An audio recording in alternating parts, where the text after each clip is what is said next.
खड़े होके आपको कहते हैं कि मार के दिखाओ, मार के दिखाओ, आप जी उनके सामने लाठी चार्ज, तब आपकी लाठी पीछे होती है। जम्मू में इतने ब्रिलियंट बच्चे हैं लेकिन उनको आगे नहीं आने दिया जाता।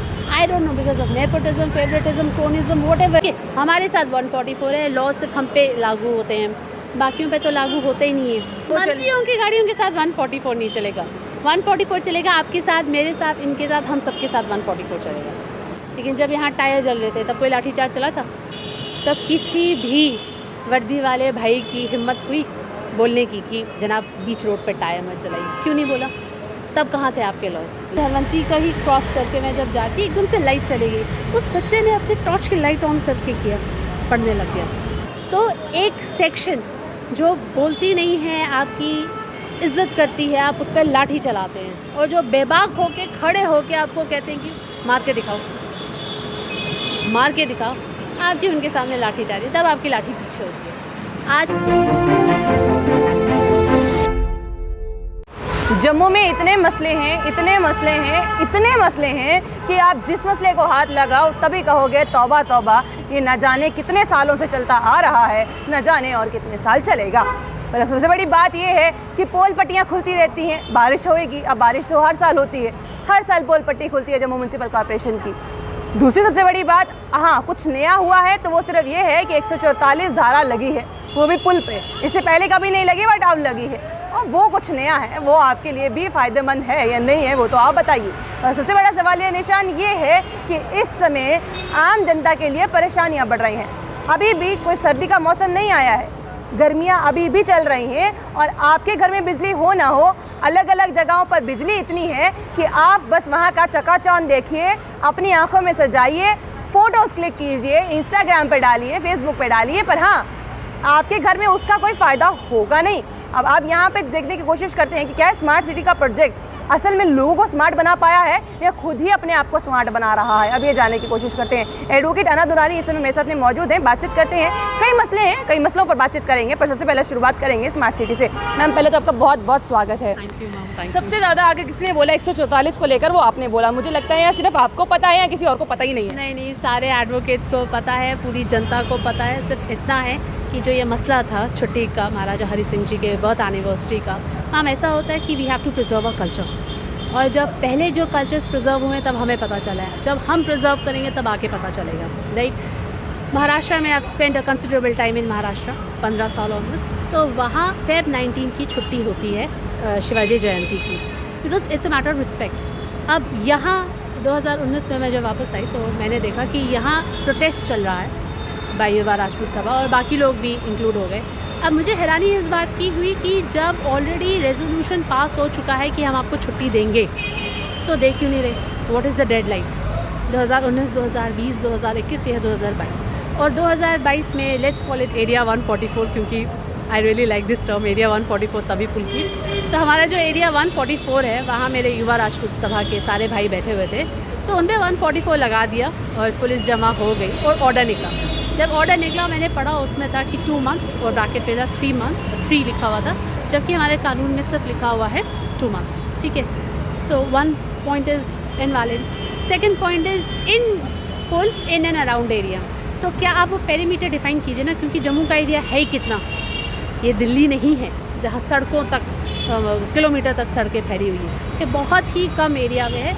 500 मीटर्स का पेरीमीटर है, 1 किलोमीटर का पेरीमीटर है, आप डिफाइन कीजिए। खतरे में अगर हमारी छुट्टी का आंदोलन है तो खतरे में प्रेस क्लब नहीं आया, तभी के बाद तभी नहीं, 144 एरिया के बाद सबसे पहले क्या आता है? Press club. तो क्या आप भी 2 महीने घर पे बैठ जाएंगे? ऐसा नहीं होता है। जब भी कोई ऑर्डर निकालना होता है तो आई थिंक उसको पहले लॉ डिपार्टमेंट के साथ अगर सूझबूझ के साथ डिस्कस कर लिया जाए तो ऐसी गलतियाँ नहीं होगी। और तीसरी सबसे बड़ी बात है, उन्होंने कहा कि हमें लगता है कि शायद प्रॉब्लम हो जाए या प्रॉब्लम क्रिएट हो जाए, लोगों को प्रॉब्लम होती है। आप मुझे एक बात बताइए, जब रैली निकलती है, पॉलिटिकल रैलीज निकलती है, तब तो लोगों को चलने भी नहीं दिया जाता है। I am not talking about vehicles, जो चल रहे होते हैं लोग, उनको तो चलने भी नहीं दिया जाता है, ठीक है। तब 144 कहाँ जाता है? एलजी साहब जब राजभवन से निकल के कहीं और जाते हैं, ये मैंने आपकी वीडियो भी देखी थी, आपने बनाई थी। एग्जैक्टली 20 मिनट तक पूरा का पूरा ट्रैफिक रुका था, और पेडेस्ट्रियंस जो चल रहे थे उनको भी नहीं चलने दिया था। तो मैडम 144 तो फिर आप राजभवन वाले साइड से भी लगा दीजिए, क्या तब लोगों को दिक्कत नहीं होती? देखिए हमारे लॉ में लिखा है, ऐसा नहीं है कि मंत्रियों के साथ की गाड़ियाँ जो होती हैं उस पर लिख दिया जाए कि इसके साथ 144 चलता जाएगा, जहाँ जहाँ वो मंत्रियों की गाड़ियों के साथ 144 नहीं चलेगा। 144 चलेगा आपके साथ, मेरे साथ, इनके साथ, हम सबके साथ 144 चलेगा। ठीक है, हमारे साथ 144 है। लॉ सिर्फ हम पे लागू होते हैं, बाकियों पे तो लागू होते ही नहीं है। जब यहाँ से अगर अभी पॉलिटिकल रैली चले जाएगी, कितनों पे लाठी चार्ज होंगे बताइए? I am an advocate, I might get in to trouble for saying this, लेकिन जब यहाँ टायर जल रहे थे तब कोई लाठी चार्ज चला था? तब किसी भी वर्दी वाले भाई की हिम्मत हुई बोलने की कि जनाब बीच रोड पर टायर मत जलाइए? क्यों नहीं बोला? तब कहाँ थे आपके लॉज अब इन्फोर्स कर रहे ना, तब कहाँ थे आपके लॉज? तो एक सेक्शन जो बोलती नहीं है, आपकी इज्जत करती है, आप उस पर लाठी चलाते हैं, और जो बेबाक होके खड़े होके आपको कहते हैं कि मार के दिखाओ, मार के दिखाओ, आप जी उनके सामने लाठी चाह रही, तब आपकी लाठी पीछे होती है। आज कश्मीरी पंडित भाइयों का मेरे प्रोटेस्ट था, हम कश्मीरी पंडित, मेरी कम्युनिटी का ही प्रोटेस्ट था, उनका माइक छीन के ले गए हमारे SHO साहब नवाबाद के। मैंने उनसे पूछा, सर आपके पास सीजर वारंट है? कोई तो वारंट होगा आपके पास। कहते हैं मैं आपको मेमो भेज दूँगा। मैंने कहा मेरा सवाल ये नहीं, मेरा सवाल है आपके पास वारंट है सीज़ करने का? आपके पास कोई तो कुछ, कहीं तो कुछ तो ऑर्डर होगा, किसी ने कुछ तो बोला होगा। ऐसे तो आप सीज़ नहीं कर सकते ना। हमने अपना हमारा राइट है, फ्रीडम ऑफ एक्सप्रेशन है, आर्टिकल 19 है कि हम बोल सकते हैं। हमने बोला राइट। माइक तो 29 अगस्त को भी थे जब यहाँ चक्का जाम था, माइक तो 30 अगस्त को भी थे जब यहाँ से कांग्रेस की रैली निकल रही थी। हाँ, माइक तो वहाँ युवा राजपूत सभा ने भी माइक रखे हुए थे, सबके पास माइक थे। तो सिर्फ कश्मीरी पंडित्स को टारगेट क्यों किया गया और एक को मारा क्यों? बताइए, हाउ इज़ दैट जस्टिफाइड? एक आपके साथ आज एक और भी कुछ हुआ, उस पर शायद FIR लग सकती है, कुछ ऐसा बोला है। हाँ, उन्होंने जो SHO है नवाबाद के जनाब कहते हैं, एक मेरे कश्मीरी पंडित भाई हैं, भैया को बोला कि मैं तुम्हें FIR लगाऊंगा। उन्होंने मेरे को बोला ये देखो क्या कह रहे हैं। मैंने कहा सर कौन सी धारा के तहत आप FIR लगाएंगे? कहते वो नहीं पता, वो बाद में बताऊँगा। ये पुलिस वाले को नहीं पता कि कौन सी धारा के अगेंस्ट लगाना है। मसला क्या हुआ था जिस पे FIR लगनी थी? पता नहीं। वो आए, उन्होंने माइक ले लिया, हमने बोला आप माइक वापस दीजिए, ठीक है, क्योंकि जब बाकी माइक इस्तेमाल करते हैं, हमने क्या कोई ट्रैफिक जाम किया? हमने किसी को दिक्कत दी? नहीं, हमने सिर्फ अपना पीसफुली एक एरिया के अंदर किया। और सबके पास माइक था, आपके पास भी माइक है, बाकी पत्रकार 50, 60, 70 माइक थे वहाँ, हमारा ही माइक लेके वो चले गए। और जब हमने बोला कि माइक वापस कीजिए, तो मेरे भाई को कहते हैं कि मैं तुम पे FIR लगाऊंगा। भाई ने मुझे बोला ज़रा देखिए मैडम क्या बोल रहे हो।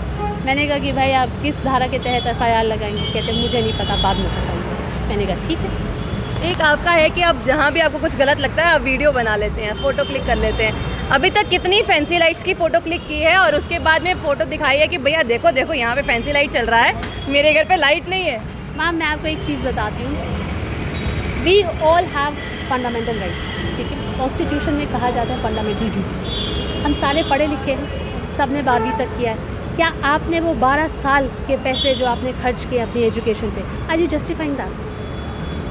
Who is justifying that? Nobody. Citizen journalist doesn't mean कि आपको अपने आप को दिखावा करना है। आपको सिर्फ एडमिनिस्ट्रेशन को ये बताना है कि मेरा पैसा, जो ये लाइट लगी है फैंसी लाइट के लिए, इट्स वेरी अमेजिंग पॉइंट, जो फैंसी लाइट लगी हुई है तो किसके पैसे से आया मैम? आपके मेरे टैक्स से। क्या हमने उसकी इजाज़त दी? रील्स बनाई? हाँ, रील्स बनाई, बिल्कुल लगी हुई है। आप मेरा ट्विटर देखिए, मेरा फेसबुक देखिए, you will be amazed, right. उसका आज हमारा मोस्टली हम लोग यहीं पे महदूद रह गए हैं। एक रील बनाएंगे, देखिए हमारा जम्मू कितना चमक रहा है, और ये दिखाएंगे एरिया 144 वो कितना चमक रहा है, और उसके बाद में खुश हो जाएंगे। ये सिर्फ हम यहीं तक महदूद नहीं रह गए हैं, इसके आगे हम सोच पा रहे हैं या नहीं सोच पा रहे हैं? That is what I am saying, we need smart administrators. और जनता को बहुत ज़रूरी है, प्लीज़ मेरी हम्बल रिक्वेस्ट है to each and every person living in Jammu, ये आपकी फंडामेंटल ड्यूटी है, प्लीज़ जस्टिफाई योर एजुकेशन। आपने डिग्रीज़ की हैं यहाँ, आप बिलीव नहीं करेंगे। मैं एक बार यहाँ गई थी, जम्मू यूनिवर्सिटी की लाइब्रेरी, जो धनवंतरी लाइब्रेरी है। मैम सच ब्रिलियंट किड्स, सच ब्रिलियंट पीपल, मैं हैरान रह गई। ये आपको एक बहुत छोटा सा किस्सा बताऊंगी मेरी ग्लोबल अंडरस्टैंडिंग की। वहाँ मैंने 4 बार ग्लोबल अंडरस्टैंडिंग किया है SHTM से। तो एक बार धनवंतरी का ही क्रॉस करके मैं जब जाती, एकदम से लाइट चली गई। उस बच्चे ने अपने टॉर्च की लाइट ऑन करके किया, पढ़ने लग गया। हमारे जम्मू में इतने ब्रिलियंट बच्चे हैं लेकिन उनको आगे नहीं आने दिया जाता. I don't know because of nepotism, favouritism, cronyism, what ever it is, that is not the point. But point is please justify your education. Bollywood के बाद अब यहाँ पे भी नेपोटिज्म आ गया है. नेपोटिज्म मैम यहाँ पहले से ही था. अच्छा, बॉलीवुड ने अडॉप्ट किया. बॉलीवुड ने पता नहीं अडॉप्ट किया नहीं किया, that is not a area of concern. Our area is basically area 144 unconcerning Jammu. मैं चाहती हूँ हर एक जम्मू का इंसान सिटीज़न जर्नलिस्ट बने. आप एक रिस्पॉन्सिबल सिटीज़न है, आपके टैक्सेस इस्तेमाल हो रहे हैं, आप जो हार्ड अर्न मनी, मैम सुबह 12 घंटे इंसान काम करता है. इस गर्मी में किसी को खड़ा होना पसंद नहीं है. Even you would love to sit in an AC, even I would love to sit in an AC. लेकिन हमको ये मुद्दे आगे लाने हैं. You have to justify education. वरना 5 साल के बाद कहाँ आप, कहाँ मैं, कहाँ, और ये हमारी सिटी क्या बनेगी. We are heading towards chaos. हमें वो नहीं करना है. हम ये नहीं कह सकते कि अरे ये मेरा थोड़ी ना है, जर्नलिस्ट करेंगे. जर्नलिस्ट ये नहीं कह सकते अरे ये मेरा मुद्दा नहीं है, एडमिनिस्ट्रेशन करेंगे. Every drop in an ocean will count, will together make ocean. ये हम सबका मुद्दा है. ये आपका मुद्दा है, मेरा मुद्दा है, छोटे बच्चों का मुद्दा है, हर का मुद्दा है. एक मिनट इधर फोकस कीजिए. करना है अपनी एजुकेशन से. हमें ये टारगेट करना है कि कोई भी बच्चा, छोटा बच्चा जिसको राइट टू एजुकेशन है, वो स्कूल जाए, ना कि यहाँ बैठे.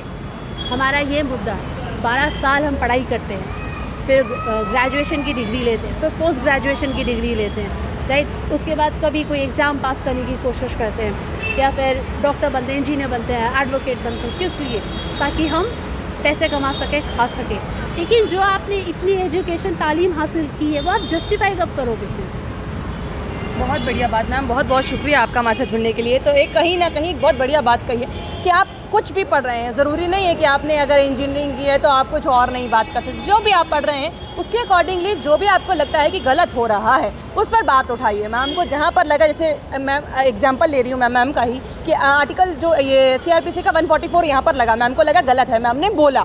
तो सेम इन द केस में जहाँ पर भी आपको लगता है कुछ गलत, कुछ भी गड़बड़ है, आप बोलिए. क्योंकि अगर आपके बोलने से कोई फ़ायदा जम्मू के वासियों को मिलता है तो इसमें गलत ही क्या है. बस ध्यान रखिए जब आप बोल रहे हैं तो कुछ ऐसा ना बोल जाइए जो कहीं ना कहीं आपकी ड्यूटीज़ को वायलेट करे. ये ध्यान रखने की ज़रूरत है. पर कहीं ना कहीं फैंसी लाइट्स का रील बनाकर यहाँ तक ख़त्म नहीं करना है. वो फैंसी लाइट्स आपके घर तक भी पहुँचे, यानी कि बिजली आपके घर तक पहुँच जाए. हाँ, सभी सॉर्टेड ज़रूर हो जाएंगे. आपको क्या लगता है अपनी राय कमेंट बॉक्स में ज़रूर रखिएगा. स्मार्ट सिटी में क्या लोग स्मार्ट बन पाए हैं, ये एक सवाल मैं आपके लिए छोड़ रही हूँ. कमेंट बॉक्स में ज़रूर रखिएगा. बने रहिए जानकारी के साथ. नमस्कार.